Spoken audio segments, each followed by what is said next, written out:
2027 का विधानसभा चुनाव जैसे जैसे करीब आता जा रहा है, उत्तर प्रदेश की राजनीति का तापमान भी तेजी से बढ़ रहा है। सत्ता में बैठी भारतीय जनता पार्टी के भीतर ही रणनीति, शक्ति संतुलन और संगठनात्मक नियंत्रण को लेकर हलचल तेज है। बाहर से देखने पर सब कुछ सामान्य दिखाई देता है, लेकिन राजनीतिक गलियारों में ये चर्चा लगातार तेज हो रही है कि पार्टी के भीतर सरकार और संगठन के बीच एक नई तरह की राजनीतिक खींचतान भी अब शुरू हो चुकी है, जिसे नकारा किसी भी कीमत पर नहीं जा सकता है। एक तरफ दिल्ली का केंद्रीय नेतृत्व पूरे प्रदेश की राजनीतिक बिसात को नए सिरे से सजाने की तैयारी में लगा हुआ है, बताया जा रहा है कि वहीं दूसरी तरफ राष्ट्रीय स्वयंसेवक संघ लगातार बैठकों के जरिए मुख्यमंत्री योगी आदित्यनाथ के साथ समन्वय बनाते हुए दिख रहे हैं। इसके साथ ही संत समाज की तरफ से भी सरकार पर दबाव बनने लगा है।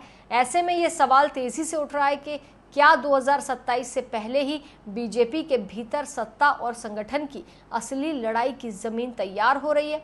उत्तर प्रदेश की राजनीति इस समय बेहद दिलचस्प मोड़ पर खड़ी है। सभी राजनीतिक दल अपने अपने तरीके से चुनावी तैयारी में जुट चुके हैं, लेकिन सबसे ज्यादा चर्चा उसी पार्टी के भीतर हो रही है जो इस समय सत्ता में है।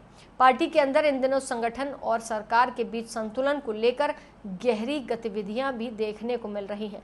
दरअसल खबरें ये सामने आ रही हैं कि प्रदेश संगठन में बड़े स्तर पर बदलाव की तैयारी की जा रही है।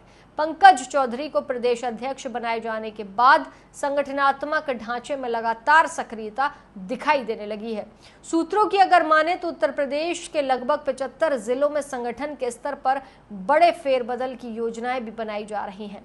अगर बात करें कई पुराने पदाधिकारियों की, तो कई पुराने पदाधिकारियों को हटाकर नए चेहरों को जिम्मेदारी देने की चर्चा भी तेज है। राजनीतिक विश्लेषकों का मानना है कि ये पूरा बदलाव सिर्फ संगठन का सुधार नहीं बल्कि चुनावी रणनीति का हिस्सा हो सकता है, क्योंकि अक्सर कहा जाता है कि जिस नेता की पकड़ संगठन पर मजबूत होती है वही भविष्य की राजनीति की दिशा तय करने में महत्वपूर्ण भूमिका निभाता है। ऐसे में पंकज चौधरी की सक्रियता को बेहद अहम माना जा रहा है। पिछले कुछ महीनों में उत्तर प्रदेश के कई जिलों का दौरा किया गया, स्थानीय नेताओं और कार्यकर्ताओं की मुलाकात हुई और जमीनी फीडबैक भी लिया गया।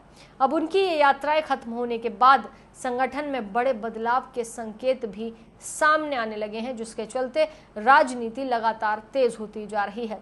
राजनीतिक हलकों में ये भी चर्चा है कि इस पूरी प्रक्रिया के पीछे केंद्रीय नेतृत्व की रणनीति काम कर रही है। माना जा रहा है कि अमित शाह ने ही प्रदेश अध्यक्ष की नियुक्ति के समय ये रणनीति तय की थी कि उत्तर प्रदेश में संगठनात्मक और सरकार दोनों के बीच संतुलन बनाए रखा जाए और जरूरत पड़ने पर संगठन की ताकत के जरिए राजनीतिक समीकरणों को नियंत्रित भी किया जा सके।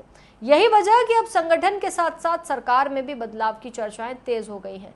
कई राजनीतिक विश्लेषक ये कहते हैं कि आने वाले समय में मंत्रिमंडल का बड़ा पुनर्गठन हो सकता है। यहाँ तक कि ये भी कहा गया कि लगभग 60 से 70% मंत्रियों को बदला जा सकता है और उनकी जगह नए चेहरों को मौका दिया जा सकता है। फिलहाल आप क्या कहेंगे इस पर? कमेंट सेक्शन में अपनी राय जरूर दीजिएगा।